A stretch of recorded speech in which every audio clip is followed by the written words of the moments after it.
Ai, Japie, ek is al 82 en ek voel oud. My lyf is so seer.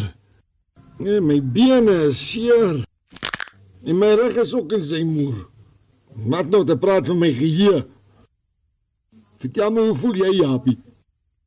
Nee, wat ook nie, ek is okay. Nee, wat op 83 voel ek nog soos 'n baba. Hoe werk jy dit uit? Nee, wat ek het nie eens tande in my bek nie. En ek mompel ook meer as wat ek praat. En dan wragtig dink ek het nou net in my broek gekak.